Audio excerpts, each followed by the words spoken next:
Yeah, no, I just didn't make enough shots. Then didn't get enough stops in the first half. In that first quarter, put us in a great position going into that second quarter. Which, I mean, if you look at the tail of the game, I mean, the first quarter kind of was a dictator of this performance for us. But it's no excuses. Second slow start against a team that we obviously feel like we can beat.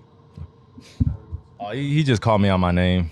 So I just had to make sure I looked him eye to eye, see if he would say it to my face. You know, a lot of fans say things when you turn in your head or they say it in the crowd because they can get away with it. But majority of the time, if I could look a fan in the face and see if they really want to say that to me, then, you know. So he yelled it and I handled it. So next thing.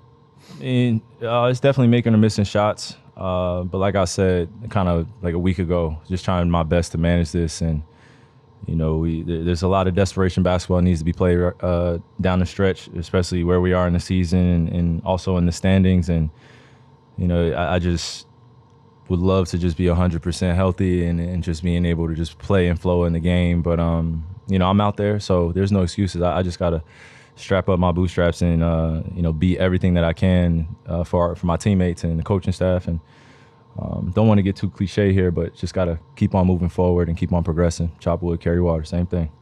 Yeah, no, losing in basketball is very frustrating, especially when we have as talented a group as we do. And we have the talent, but we just got to be able to perform and be able to execute the details that we go over in the game plan. And this is the second game that we played against Charlotte.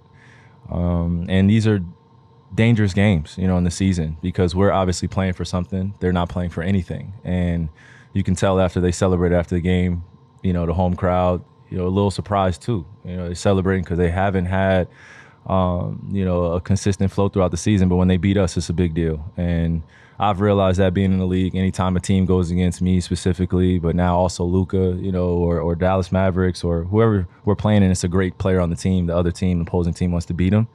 It's a little personal, and we got to play with a toughness that we get ready to go to war or battle with who we're going against. So it's a learning experience for all of us, but I think over the last few games, it's definitely been frustrating from that aspect. Just, you know, we know what we're going into, but we're just not performing. So yeah, just another challenge. You know, obviously, I would love to have Luka out there. I don't think that tech was warranted. Sort of say, I hope I don't get fined for saying that. But I just don't think it was warranted in the flow of the game, and hopefully that'd be rescinded. But either way, we got to be ready to play on Monday or tomorrow. Excuse me. Yeah, first off, I just want to say I don't think we should be surprised as players or media when someone says that they have human emotions, and especially when it comes to basketball at the highest level. I just don't think it should be a surprise, but it is a big deal. And I think you said, I don't want to misquote you here, you said like that's the first time you've seen Luka or explain that he's been open or expressive about it.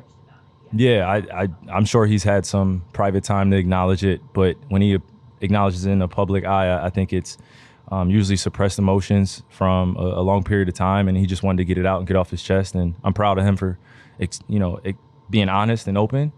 You know, we obviously talked about it in the locker room briefly, but for me, again, I've said throughout my whole entire year, this past year, of just really paying attention to the human element. The wins and losses come and go, but the kind of nitpicking of judgment of what's going on when someone says I'm having human emotions, and then it goes to what's the blame or who's to blame, and then it starts pointing fingers. And, you know, that's the aspect that I don't enjoy about this sport at all. Like, because there's a human element that goes into this where we perform every single day. You know, this is 24/7 job. I don't think people realize that at times that are not entrenched with us.